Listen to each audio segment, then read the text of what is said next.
wabarakatuh. Perkenalkan, nama saya Wahyuningsi dari kelas SD 18 A3. Di sini saya akan membacakan sebuah hadis tentang tugas manusia sebagai khalifah. Khalifah artinya pemimpin. Karena tugas manusia sebagai pemimpin atau pengganti, maka manusia diberi Allah bekal atau alat yang berupa akal serta hati nurani. Seperti hadis yang akan saya bacakan.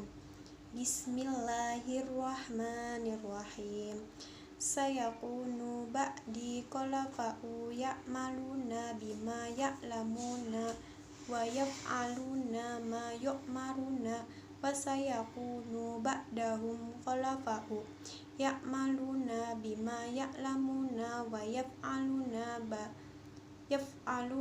ma la yu'maruna faman ankara alaihim bari'a wa man amsaka ba'dahu salima walakin man rodi wa taba'a. Terjemahannya yaitu, akan ada setelahku para khalifah yang mengamalkan apa yang mereka ketahui dan mengerjakan apa yang diperintahkan kepada mereka. Setelah masa itu akan ada para khalifah yang mengamalkan apa yang tidak mereka ketahui dan mengerjakan apa yang tidak diperintahkan kepada mereka. Maka siapa saja yang mengingkari perbuatan mereka akan terbebas dari dosa, dan siapa saja yang menahan dirinya dia akan selamat. Tetapi siapa saja yang ridho dan mengikuti mereka, dia akan celaka. Hadis riwayat Ibnu Hibban.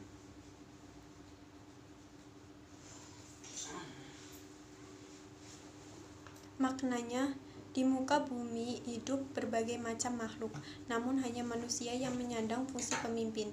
Manusia dapat memanfaatkan segala yang tumbuh di atas bumi untuk kelangsungan hidupnya. Bagaimanapun, manusia mesti mengelola sumber daya dengan penuh tanggung jawab.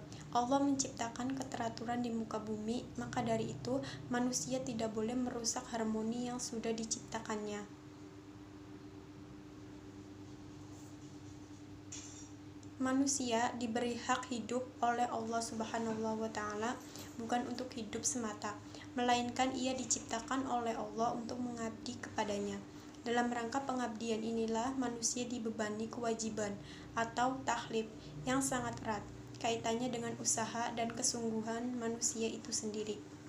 Selanjutnya, dalam kehidupan manusia selalu dipengaruhi berbagai faktor yang saling berkaitan satu dan yang lainnya. Oleh karena itu, manusia dalam berikhtiar melaksanakan taklif berkewajiban mengendalikan dan mengarahkan faktor-faktor yang mempengaruhi kehidupannya guna mencapai kebahagiaan yang hakiki, yaitu kebahagiaan dunia dan akhirat. Manusia atau yang biasa disebut oleh Allah dalam Al-Quran dengan sebutan Bani Adam mempunyai kedudukan yang sangat mulia. Bahkan makhluk Allah yang paling mulia di antara makhluk-makhluk Allah yang lain. Nilai yang lebih yang diberikan Allah ini merupakan pembeda manusia dengan ciptaan Allah yang lain. Namun kemuliaan atau karomah manusia ini ada nilai konsekuensi yang berat. Kenapa? Karena pada diri manusia terdapat nafsu yang tidak selamanya dapat diajak kompromi untuk menjalankan ketaatan kepada Allah Subhanahu wa Ta'ala. Nafsu inilah yang sering membuat manusia tidak konsisten pada nilai kemanusiaannya dan bahkan sering sekali menelantarkan dalam kehinaan. Di antara pemberian Allah kepada manusia adalah diberikannya kemampuan fisik dan berpikir. Dua kemampuan ini yang pada dasarnya akan menumbuhkan sumber daya manusia, sekaligus akan memacu manusia untuk mencapai kualitas terbaiknya bila dibarengi dengan kemauan untuk berusaha. Di sisi lain, meskipun memiliki nilai karomah atau kemuliaan, manusia dalam Al-Quran tetap sebagai hamba. Seorang hamba berarti dia punya tanggung jawab yang melekat pada dirinya. Manusia dalam kapasitasnya sebagai hamba Allah, dia mendapatkan tanggung jawab atau taklif yang harus dilaksanakan sesuai dengan ketentuan dan kemampuannya. Sejauh mana manusia mampu memenuhi taklif, sejauh itu pula ia mempertahankan nilai kemuliaannya atau karomahnya. Sejauh mana manusia mengabdikan dirinya kepada Allah, maka selama itu juga ia melaksanakan tanggung jawabnya sebagai hamba Allah. Meskipun manusia berstatus sebagai hamba, tapi manusia diberi kedudukan sebagai khalifah Allah dengan berbagai tingkat dan derajatnya dalam hubungannya secara vertikal dengan Allah ataupun hubungan horizontal. Secara antar sesama manusia, khalifah sebagai pengganti ia diberi wewenang terbatas sesuai dengan potensi diri dan posisinya. Namun manusia harus paham bahwa wewenang itu pada dasarnya adalah tugas yang harus diemban dengan penuh tanggung jawab. Tugas khalifah dalam Al-Quran biasa disebut imro'atul ard atau memakmurkan bumi, dan ibadatullah, beribadah kepada Allah. Allah menciptakan manusia dari bumi ini dan menugaskan manusia untuk melakukan imarah di muka bumi dengan mengelola dan memeliharanya. Karena manusia dalam melaksanakan tugas dan wewenang imarahnya sering melampaui batas, sering melanggar dan bahkan mengambil hak saudaranya, maka Allah memberikan solusi dengan cara bertobat kepadanya. Imro'atul ard yang berarti mengelola dan memelihara bumi tentu saja bukan sekadar membangun tanpa tujuan, apalagi hanya untuk kepentingan diri sendiri. Tugas membangun justru merupakan sarana yang sangat mendasar untuk melaksanakan tugasnya yang inti dan utama, yaitu ibadatullah, beribadah kepada Allah.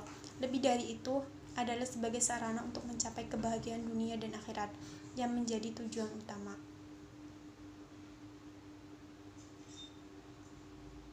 Manusia dalam konsepsi Al-Quran adalah manusia, ibadatullah, dan imro'atul ard, dan kedua hal ini sangat berkaitan antara satu dan yang lainnya.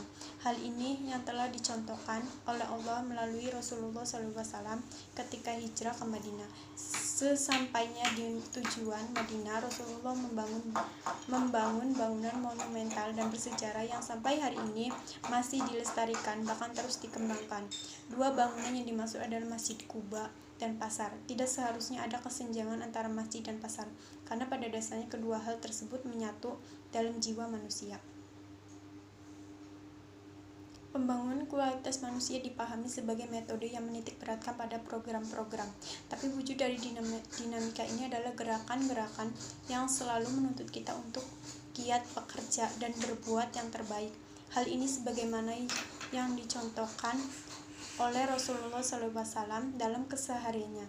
Rasul selalu mempunyai kesibukan, bahkan sampai membantu istri-istri beliau dalam menjahit baju dan sendal. Kualitas manusia pada dasarnya ditentukan oleh potensi dirinya. Potensi diri yang membentuk kualitas ini meliputi berbagai aspek kehidupan. Secara umum, potensi yang telah diberikan Allah Subhanahu wa Ta'ala kepada setiap manusia mukallaf akil balik adalah potensi akal dan fisik. Potensi akal berkembang menjadi ilmu pengetahuan, sedangkan potensi fisik berkembang menjadi keterampilan, semangat berkarya, dan lainnya. Cukup sekian dari saya, kurang lebihnya mohon maaf. Wabillahi taufiq wal hidayah. Wassalamualaikum warahmatullahi wabarakatuh.